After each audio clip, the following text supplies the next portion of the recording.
یہ طریقہ نہیں ہوتا بھاگنے کا. 2 منٹ بعد سنیں اٹھ کے چل دیں. نہیں کیا ہو گیا آپ لوگوں کو؟ چھوٹے بچے تھوڑا ہی ہیں. رات سے ہم یہ بیٹھے دیکھ رہے ہیں، ایک آدمی بیان کرے، فارغ ہو گئے پھر چل دیں اٹھ کے، آمیں پھر بیٹھ جائیں پھر اٹھ کے چل دیں. عجیب فضا ہے آپ لوگوں کی.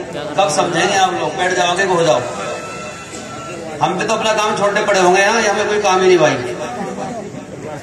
کچھ حیا، کچھ شرم، کچھ خیال، کچھ تو کریں گے.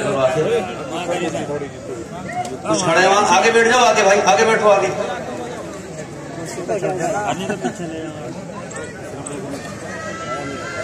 حد ہوگی بالکل. 2 گھنٹہ بیٹھنا برداشت نہیں آپ لوگوں سے.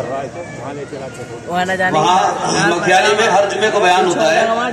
کبھی کبھی میں 15 منٹ کے بعد پہنچتا ہوں. اتنے آدمی تو وہاں بیان نہ بیٹھنا کہ جو 15 منٹ ہر جمعے کو انتظار کرتے ہیں. ہر جمعے کو مجھے بڑا احساس ہوتا ہے یہاں کے. یہ نہیں اچھی بات ہے، بہت غلط. ہر جلسے میں یہی کہتا ہوں بس. لیکن عجیب معاملہ ہے.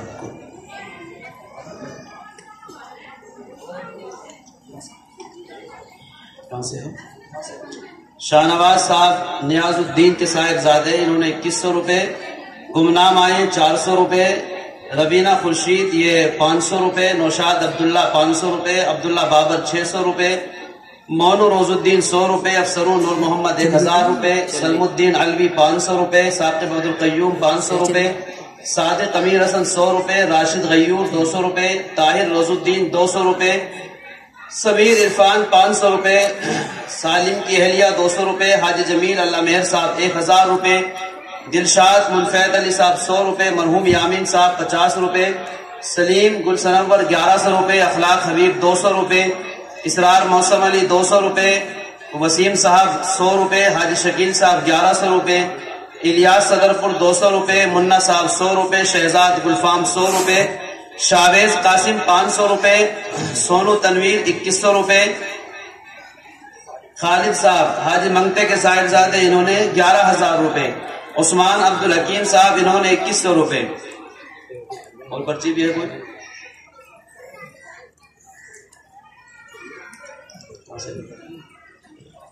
عثمان عبدالحکیم صاحب کے صاحبزادے حاجی جی کے 2100 روپے. قیوم صاحب یہ 1100 روپے. شرافت صاحب 500 روپے. عامر صاحب انہوں نے 1500 روپے. اعزاز علی علی حسن کے صاحبزادے انہوں نے 200 روپے. نصافت صاحب اصغر کے صاحبزادے 600 روپے. تحسین نتھو کے صاحبزادے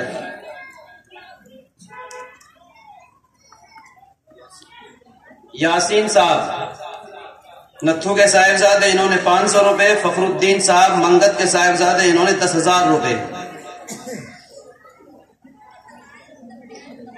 اچھا اٹھنے کے دنیا بتاؤ، اب تو اٹھنے کا کوئی بھی.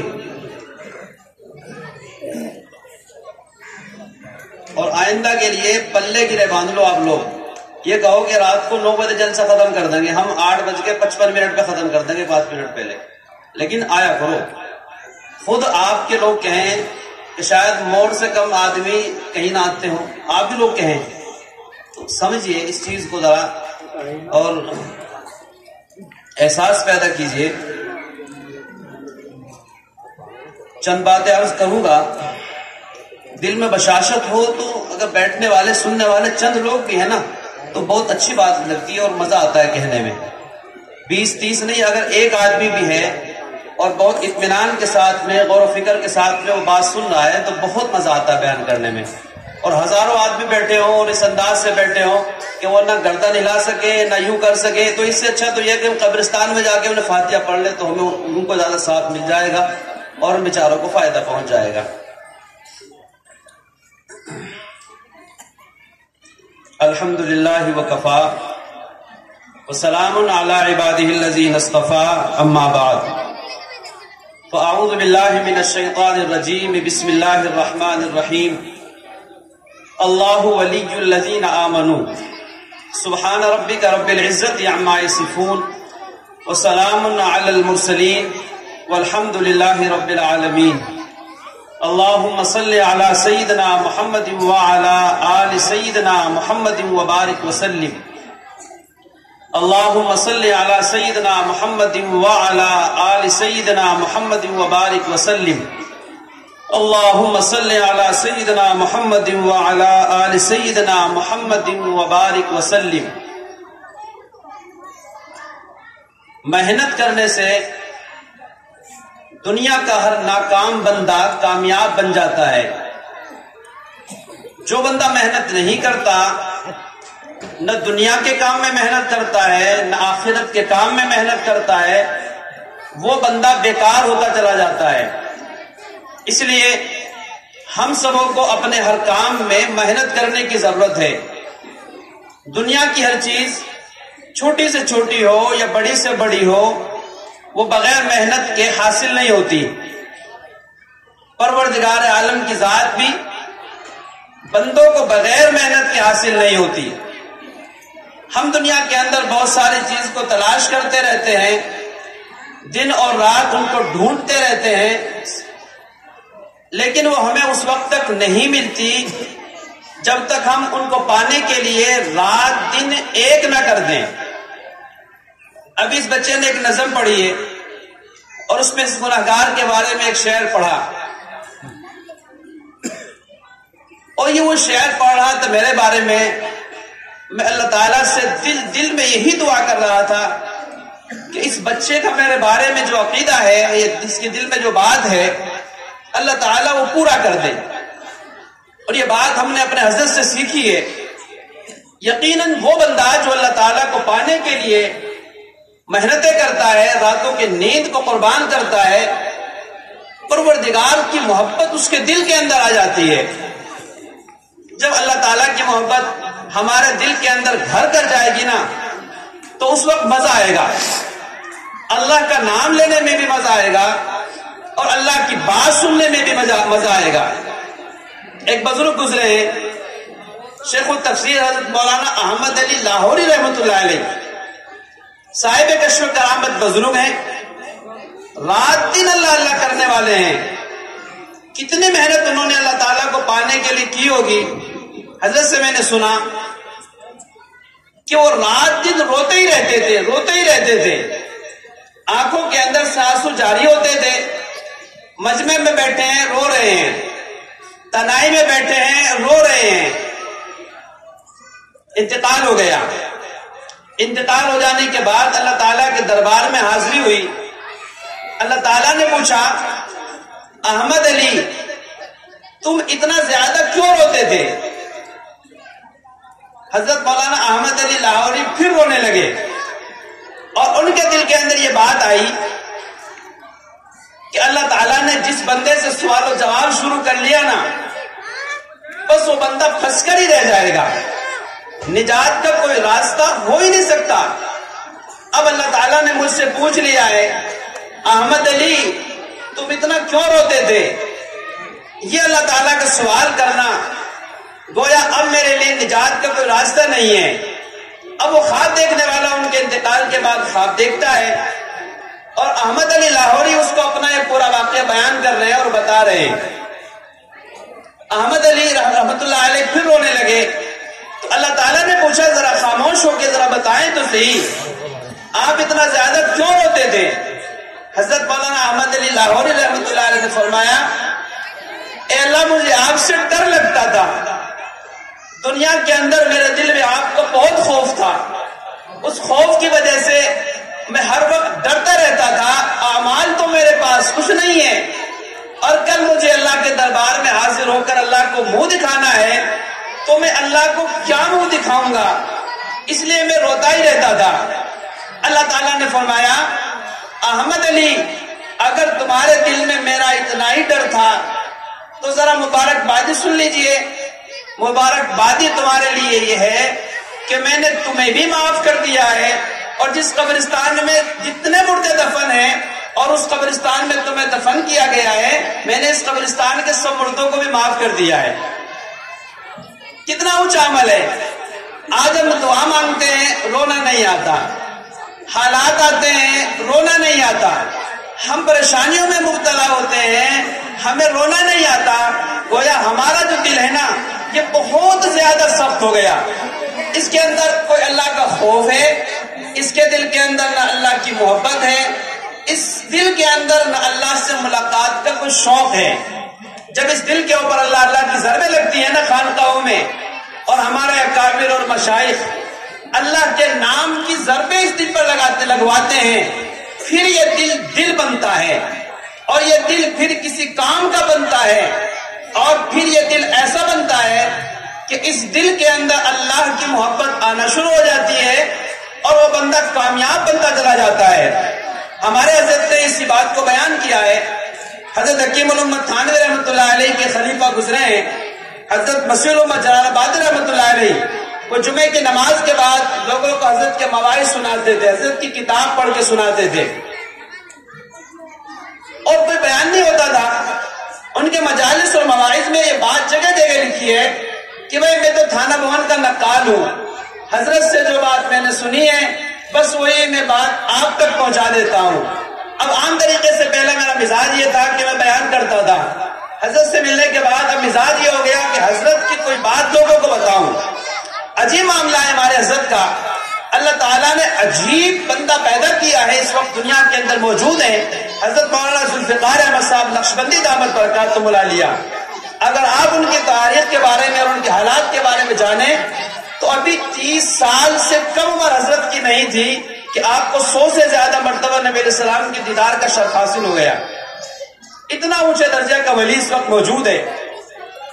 فرماتے ہیں حضرت نے فرمایا کہ ایک موقع پر ایک بندہ میرے پاس آیا جو اہل حدیث غیر مقلد تھا، اور وہ حضرت کے پاس آ کے کہنے لگا کہ پیر صاحب یہ کیا بات ہے، آپ جہاں بیٹھتے ہیں جس مجلس میں بیٹھتے ہیں آپ وہاں اللہ اللہ کی بات کرتے ہیں، آپ کو اللہ اللہ کے سوا کوئی کام ہی نہیں ہے، جہاں ہم دیکھیں وہاں اللہ کی بات ہو رہی ہے، جہاں بیٹھے ہیں وہاں اللہ کے بارے میں آپ لوگوں کو بتا رہے ہیں، کیا آپ کے پاس اس کے علاوہ کوئی عنوان نہیں ہے بیان کرنے کے لیے، کوئی مضمون نہیں ہے؟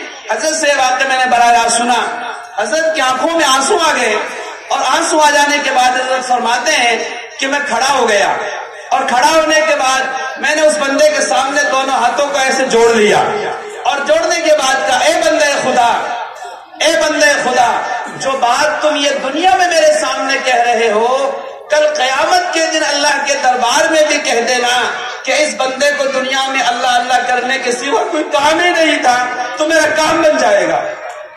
اندازہ کیجئے وہ کیسے لوگ تھے، ان کے دل کے اندر اللہ کی کیسی محبتیں تھی۔ ایک بزرگ گزرے ہیں حضرت مولانا رومی رحمت اللہ علیہ، بڑے علماء میں ان کا شمار ہوتا ہے، جب وہ راستے کو چلتے تھے ان کے شاگرد ان کے پیچھے پیچھے چلتے تھے، پالکی میں کندھے پر اٹھا کر کے چل رہے ہوتے تھے، اور بڑے بڑے اس وقت کے نواب زادے اور شہزادے ان کے جوتے اپنے ہاتھ میں اٹھا کر چلنا بڑی بات سمجھتے تھے۔ ایک موقع پر وہ ایک بزرگ کی خدمت میں پہنچے جن کا نام تھا شمس تبریز رحمت اللہ علیہ، اور وہ بڑے عالم جلال الدین رومی رحمت اللہ علیہ۔ شمس تبریز ایک سیدھے سادے بزرگ ہیں، ان کی خدمت میں پہنچے، کتاب لکھی تھی انہوں نے، اور کتاب دکھانے کے لیے وہ اللہ والوں کی خدمت میں پہنچے۔ وہاں پہنچنے کے بعد کہا کہ حضرت میں نے یہ کتاب لکھی ہے، آپ ذرا اس کتاب کو دیکھ لیجئے۔ چنانچہ برابر میں آگ جل رہی تھی، حضرت شمس تبریز رحمت اللہ علیہ نے اس کتاب کو ایسے لیا اور لینے کے بعد اس آگ میں ڈال دیا۔ حضرت مولانا جلال الدین رومی رحمت اللہ علیہ ہم جیسے ایک سیدھے سادے مولوی تھے، عالم تو بڑے تھے لیکن کسی اللہ والے کی صحبت نہیں اٹھائی تھی، اور کسی اللہ والے کا دیدار نہیں کیا تھا، اور کسی اللہ والے کی صحبت میں رہ کر اپنی اصلاح نہیں کرائی تھی، اپنے آپ کو بڑا عالم سمجھتے تھے۔ فرماتے ہیں کہ جب حضرت شمس الدین رحمت اللہ علیہ نے، شمس تبریز نے ان کی اس کتاب کو لے کر آگ جلتی ہوئی تندور میں ڈال دیا تو حضرت جلال الدین رومی رحمت اللہ علیہ نے شور مچا دیا، اور حضرت شمس تبریز رحمت اللہ علیہ کو ڈانٹنے لگے، آپ نے کیا کیا ہے، میری راتوں کی محنت کو خراب کر دیا، آپ کو ایسا نہیں کرنا چاہیے تھا، آپ نے میرے اوپر بڑا ظلم کیا ہے، بڑا ستم کیا ہے، میری ساری محنت کو آپ نے پانی پھیر دیا ہے۔ شمس تبریز رحمت اللہ علیہ بیٹھے ہیں، کوئی جواب نہیں دیتے۔ جب دیکھا کہ مولانا رومی رحمت اللہ علیہ بہت زیادہ پریشان ہو گئے ہیں تو انہوں نے تندور کے اندر ہاتھ ڈالا، اور ہاتھ ڈالنے کے بعد اس کتاب کو نکال لیا اور فرمایا گھبراتے کیوں ہو، یہ پریشان ہونے کی بات نہیں ہے، لو جیسی کتاب تم نے مجھے دی تھی اپنی کتاب لے کے چلے جاؤ۔ حضرت مولانا رومی رحمۃ اللہ علیہ نے آگے سے کچھ نہیں فرمایا، بلکہ حضرت سے کہا کہ حضرت اب میں جانے والا نہیں ہوں، اب میں تمہارے ساتھ ہی رہوں گا۔ چنانچہ حضرت مولانا جلال الدین رحمۃ اللہ علیہ نے 1 سال تک تقریباً شمس تبریز رحمۃ اللہ علیہ کے پیچھے پیچھے رہے۔ اتنا بڑا عالم ہے مولانا رومی کے ان کے پیچھے شہزادے چلتے ہیں۔ آج وہ ایک فقیر آدمی کے پیچھے ان کا بستر اپنے سر کے اوپر اٹھا رکھا ہے اور پیچھے پیچھے چل رہے ہیں۔ اندازہ کیجئے وہ کیسے لوگ تھے کہ جنہوں نے اپنے اکابرین کا اتنا اہتمام کیا اور ان کی خدمتیں ان کے کی ہیں۔ بڑے بڑے لوگ ہیں دنیا کے اندر موجود ہیں۔ ایک واقعہ اس وقت میرے ذہن میں آیا، بات تو اس وقت دوسری عرض کرنی تھی لیکن بات اس طرح چل گئی ہے تو عرض کرتا چلوں۔ ایک بزرگ گزرے ہیں خانقاہ رائے پور کے اندر، ابھی کی بات ہے، زیادہ پرانی بات نہیں ہے۔ شاہ عبد القادر صاحب رائے پوری رحمۃ اللہ علیہ، جو شاہ عبد الرحیم صاحب رحمۃ اللہ علیہ کے جانشین ہیں اور ان کے بڑے خلفاء میں ان کا شمار ہوتا ہے، شاہ عبد القادر صاحب رائے پوری رحمۃ اللہ علیہ، وہ اپنے وقت کے بڑے لوگوں میں ان کا شمار ہوتا ہے۔ شاہ عبد الرحیم صاحب رحمۃ اللہ علیہ کی خدمت میں رہتے ہیں، رات دن ان کی خدمتیں کرتے ہیں، لیکن کھانے کو کیا ملتا ہے؟ شاہ عبد القادر صاحب رائے پوری نے فرمایا کہ میں خانقاہ رائے پور میں حضرت کے سامنے 14 سال رہا۔ 14 سال معنی رکھتا ہے، 14 سال رہا، اور 14 سال میں روزانہ مجھے 1 روٹی ملتی تھی، اور وہ 1 روٹی بھی کچی ملتی تھی، بغیر نمک کے ملتی تھی، بغیر سالن کے ملتی تھی۔ اور فرمایا کہ جب کبھی کبھی خانقاہ رائے پور کے اندر گاؤں سے سالن آ جایا کرتا تھا تو ہماری عید ہو جایا کرتی تھی، اور ہم بڑے مزے لے لے کر تھوڑا تھوڑا وہ سالن سب لوگوں کے درمیان تقسیم کر دیا کرتے تھے اور کھا لیا کرتے تھے۔ کہتے کہ ایک موقع پر مجھے خیال آیا کہ یہ کچی روٹی کھا کر کے میرا پیٹ خراب ہو گیا، لاؤ آج میں باورچی سے کہہ ہی دیتا ہوں۔ وہ خانقاہ رائے پور کے باورچی کے پاس گئے اور وہاں پہنچنے کے بعد باورچی صاحب سے کہا کہ یہاں سالن بھی نہیں ملتا، روٹی میں نمک بھی نہیں ملتا، ذرا آپ اس روٹی کو اچھی طرح سیک دیا کرو۔ تو باورچی نے آگے سے جواب دیا، جہاں تمہیں پکی روٹی ملے وہاں چلے جاؤ، یہاں تم اللہ کا نام سیکھنے کے لیے آئے ہو اور نرم اور اچھی غذا تلاش کرتے ہو، یہاں تو ایسی ملے گی۔ چنانچہ شاہ عبد القادر صاحب رائے پور رحمۃ اللہ علیہ فرماتے ہیں میرے دل کے اوپر یہ بات پہاڑ بن کر گر پڑی، اب میں کہاں جاؤں اور کیا کروں، کھانے کے لیے مجھے یہی ملتا ہے۔ چنانچہ وہ اپنی شکایت کو لے کر کے کہتے ہیں کہ میں اپنے شیخ و پیر و مرشد شاہ عبد الرحیم صاحب رحمۃ اللہ علیہ کی خدمت میں جا رہا تھا۔ جب دروازے کے قریب پہنچا تو دروازے کے قریب پہنچنے کے بعد میرے دل میں خیال آیا میں اپنی یہ بات اپنے حضرت سے کہوں گا، اگر حضرت نے بھی مجھے کہہ دیا کہ جہاں تمہیں پکا کھانا ملتا ہو وہاں چلے جاؤ تو میں اس در کو چھوڑ کر کہاں جاؤں گا۔ فرماتے ہیں کہ 14 سال تک مجھے روزانہ 1 روٹی ملی اور میں روزانہ 1 روٹی کھاتا رہا، لیکن میرے حضرت شاہ عبد الرحیم اعلیٰ حضرت رحمۃ اللہ علیہ نے جو مجھے پہلے دن ذکر بتلایا تھا وہ کیا ذکر تھا؟ وہ ذکر یہ تھا 1111 مرتبہ لا الہ الا اللہ اور 4000 مرتبہ اللہ اللہ، یہ بات فرمائی اور یہ کہا کہ اللہ کا شکر ہے ان 14 سال میں کبھی کبھی ایسا تو ہوا کہ کوئی دن بغیر کھانے کے گزر گیا، لیکن ایک وقت بھی ایسا نہیں گزرا، ایک دن بھی ایسا نہیں گزرا کہ جس میں مجھے میرے شیخ نے جو وظیفہ بتایا تھا میں اس وظیفے کو پورا نہ کیا ہو۔ 4000 مرتبہ روزانہ اللہ اللہ کرنے کا معمول تھا اور 1111 مرتبہ لا الہ الا اللہ کرنے کا معمول تھا۔ تو میں نے بات اپنی شروع کی تھی کہ محنت سے ہر بندہ بن جاتا ہے، اس لیے ہم سبوں کو محنت کی بہت ضرورت ہے اور محنت کرنا ہر چیز میں ہمارے لیے بے انتہا ضروری ہوتا ہے۔ حضرت کا ایک مضمون ہے، اس کو پڑھ کر کے اپنے بات کو ختم کروں گا۔ فرمایا کہ بندے کو اللہ تعالیٰ کو پانے کے لیے اپنے گناہ چھوڑنے پڑیں گے۔ اب یہ گناہ چھوڑنا کہنا تو بہت آسان ہے، مگر گناہ کا چھوڑنا اتنا آسان نہیں ہے بلکہ بہت مشکل ہے۔ بلکہ یہ کہیے کہ جیسے ہمارے لیے لوہے کے چنے چبانا مشکل ہے نا، اسی طرح ہمارے لیے گناہوں کا چھوڑنا بھی مشکل ہے۔ حضرت فرماتے ہیں اللہ تعالیٰ کو پانے کے لیے ہمیں گناہ چھوڑنے پڑیں گے۔ اللہ کو پانے کے لیے ہمیں کیا چھوڑنا پڑے گا؟ گناہ چھوڑنے پڑیں گے، اور انسان گناہوں کی جان نہیں چھوڑتا۔ حضرت کی بات بڑی عجیب ہوتی ہے، حضرت فرماتے ہیں یہ گناہ چھوڑنے پڑیں گے اور انسان گناہوں کی جان نہیں چھوڑتا، یعنی ہم جو ہے نا وہ گناہوں کی جان نہیں چھوڑتے، مصیبتیں ہماری جان نہیں چھوڑتی۔ جب گناہوں کی جان ہم نہیں چھوڑتے تو گناہ مصیبتیں جو ہے نا ان کی وجہ سے وہ ہماری جان نہیں چھوڑتی، اختیار ہمارا ہے۔ یاد رکھیے جو بندہ اپنے علم اور اپنے ارادے سے گناہ کو کرنا چھوڑ دیتا ہے، پروردگار عالم اس بندے کی دعاؤں کو رد کرنا چھوڑ دیتے ہیں۔ یہ بہت جامع بات حضرت نے فرمائی، جو بندہ اپنے ارادے سے گناہ کرنا چھوڑ دے اللہ تعالیٰ اس کی دعاؤں کو رد کرنا چھوڑ دیتے ہیں۔ آج ہم بہت سارے لوگوں کے پاس پہنچتے ہیں، حضرت ہمارے لیے دعا کر دیجئے، فلاں ہمارے لیے دعا کر دیجئے۔ ہم خود بھی اپنے لیے دعا کرتے ہیں مگر ہماری دعا قبول ہی نہیں ہوتی، اس لیے کہ ہم گناہ کو کرنا نہیں چھوڑتے، تو اسی طرح ہماری دعا بھی نہیں چھوڑتی، دعا بھی ہماری قبول نہیں ہوتی۔ حضرت نے اسی طرح آگے چلنے کے بعد ایک عجیب بات ارشاد فرمائی ہے، اور وہ بات یہ ہے کہ جو بندہ اپنے علم اور اپنے ارادے سے گناہ کرنا چھوڑ دیتا ہے تو وہ بندہ مستجاب الدعوات بن جاتا ہے۔ مستجاب الدعوات جانتے ہیں کسے کہتے ہیں؟ مستجاب الدعوات کہتے ہیں اس بندے کو کہ وہ بندہ جو دعا کرتا ہے اللہ تعالیٰ اس کی وہ دعا قبول فرماتے ہیں۔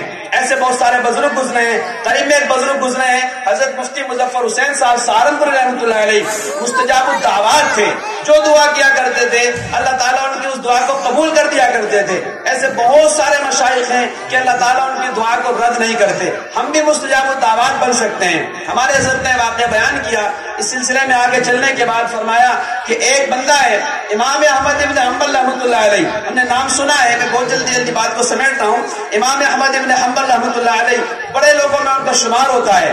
امام احمد ابن حنبل رحمۃ اللہ علیہ ایک موقع پر وہ رات کے وقت میں کہیں سفر میں جا رہے تھے، چلتے رہے تو جب رات ہو گئی تو رات ہو جانے کے بعد امام احمد ابن حنبل نے سوچا کہ بھئی میں کہاں ٹھہروں اور کہاں رکوں، رات تو مجھے گزارنا ہی ہے۔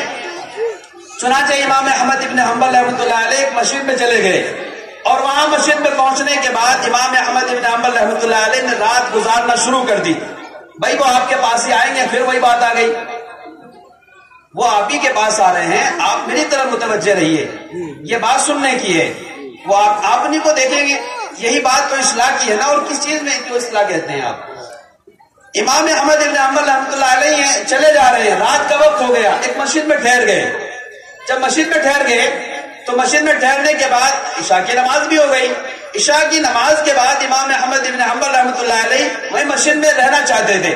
مؤذن صاحب آئے اور مؤذن صاحب نے کہا ہے بڑے میاں جلدی مسجد سے باہر نکلو اور اپنا سامان بھی اٹھاؤ۔ امام احمد ابن حنبل نے کہا بھائی میں مسافر آدمی ہوں اور میں کہاں جاؤں گا، رات گزارنے کے لیے میں یہاں آ گیا ہوں۔ تو انہوں نے کہا کہ نہیں یہاں مسجد میں ٹھہرنے کی اجازت نہیں ہے، آپ ذرا جلدی کریے اور اپنا سامان اٹھائیے اور مسجد سے باہر چلے جائیے۔ امام احمد ابن حنبل رحمۃ اللہ علیہ اللہ کے بڑے ولی ہیں اور بڑے لوگوں میں ان کا شمار ہوتا ہے، بوڑھے آدمی ہیں، خود بھی اٹھے، اپنا سامان بھی اٹھایا اور سامان اٹھانے کے بعد مسجد سے باہر نکل گئے۔ اب دائیں چلتے ہیں بائیں چلتے ہیں لیکن وہاں کوئی جاننے والا نہیں ہے، اب جائیں تو کہاں جائیں اور رات گزارے تو کہاں گزاریں۔ وہ تھوڑے سے آگے چلے تو آگے چلنے کے بعد امام احمد ابن حنبل رحمۃ اللہ علیہ نے دیکھا کہ ایک آگ جل رہی ہے، اس آگ والے کے قریب پہنچے تو دیکھا کہ ایک بندہ ہے جو روٹی پکا رہا ہے، نان بھائی ہے، تندور اس کے سامنے جل رہا ہے۔ امام احمد ابن حنبل رحمۃ اللہ علیہ فرماتے ہیں کہ میں نے سوچا کہ یہاں میری رات بہت اچھی گزر جائے گی، سردی کا زمانہ ہے، ہاتھ بھی تاپتا رہوں گا اور اسی طرح اپنی رات بھی یہاں گزار لوں گا۔ چنانچہ امام احمد ابن حنبل رحمۃ اللہ علیہ اس نان بھائی کے پاس بیٹھ گئے اور اپنے ہاتھ سیکتے رہے اور اس سے بات کرتے رہے، لیکن وہ بندہ ہے کہ بات ہی نہیں کرتا، بہت کم باتوں کا جواب دیتا ہے، لیکن جیسے جیسے آٹا گوندتا ہے تو اس کے ہونٹ ہلتے ہیں، جب وہ پیڑا بناتا ہے تو اس کے ہونٹ ہلتے ہیں، جب وہ اپنی روٹی بنا کر کے تندور میں لگاتا ہے، نکالتا ہے، ٹوکرے میں ڈالتا ہے تو اس کے ہونٹ ہلتے ہیں۔ بہت دیر تک امام احمد ابن حنبل رحمۃ اللہ علیہ یہی دیکھتے رہے۔ بہت دیر ہو جانے کے بعد پوچھا کہ بندے خدا میں آپ کو اللہ کا واسطہ دیتا ہوں اور آپ سے پوچھنا چاہتا ہوں کہ آپ یہ پڑھ کیا رہے ہیں؟ انہوں نے کہا کہ یہ میرا اپنا عمل ہے، آپ مجھے اس کے بارے میں ڈسٹرب نہ کریں اور مجھ سے نہ پوچھیں۔ لیکن امام احمد ابن حنبل نے کہا کہ آپ خدا کے واسطے ذرا مجھے بتائیے تو صحیح آپ کیا پڑھ رہے ہیں؟ اس بندے نے کہا کہ میرا یہ عمل ہے کہ میں استغفر اللہ استغفر اللہ استغفر اللہ پڑھتا ہی رہتا ہوں، جب تک جاگتا ہوں استغفر اللہ پڑھتا رہتا ہوں۔ استغفر اللہ کیا ہے؟ استغفر اللہ کا مطلب یہ ہے اے اللہ آپ میرے گناہ کو معاف کر دیجئے، یعنی میں توبہ ہی کرتا رہتا ہوں، میں توبہ ہی کرتا رہتا ہوں۔ اور یہ زمانہ کتنا گزر گیا، اس نے کہا کہ اس عمل کو کرتے کرتے مجھے 40 سال کا زمانہ گزر گیا ہے۔ اب اب اندازہ کیجئے امام احمد بن حنبل رحمۃ اللہ علیہ نے فرمایا اچھا جب اتنا زمانہ گزر گیا اس عمل کو کرتے کرتے تو آپ کو اس کا فائدہ کیا ہوا ہے؟ انہوں نے کہا کہ اس کا فائدہ یہ ہوا کہ اللہ تعالیٰ نے اب میری دعاؤں کو رد کرنا چھوڑ دیا ہے. ابھی جو بات حضرت نے بیان کی تھی اسی پر میں آ رہا ہوں کہ اللہ تعالیٰ نے میری دعاؤں کو رد کرنا چھوڑ دیا ہے، یعنی میں مستجاب الدعوات بن گیا ہوں. اب میں اپنے لیے، لوگوں کے لیے، قوم کے لیے جو بھی دعا کرتا ہوں نا، اللہ تعالیٰ میری دعا کو قبول کر لیتے ہیں. اب یہ بات انہوں نے کہی اور یہ بات کہنے کے بعد تھوڑی دیر وہ خاموش ہو گئے، اور خاموش ہونے کے بعد انہوں نے کہا لیکن ایک بات ہے، میں بہت دنوں سے ایک دعا کر رہا ہوں، میری وہ دعا قبول ہی نہیں ہوتی. انہوں نے امام احمد بن حنبل نے فرمایا اچھا آپ کی وہ کون سی دعا جو قبول نہیں ہوتی؟ انہوں نے کہا کہ میں نے سنا ہے کہ ایک بزرگ ہیں، اللہ والے ہیں، امام احمد ان کا نام ہے.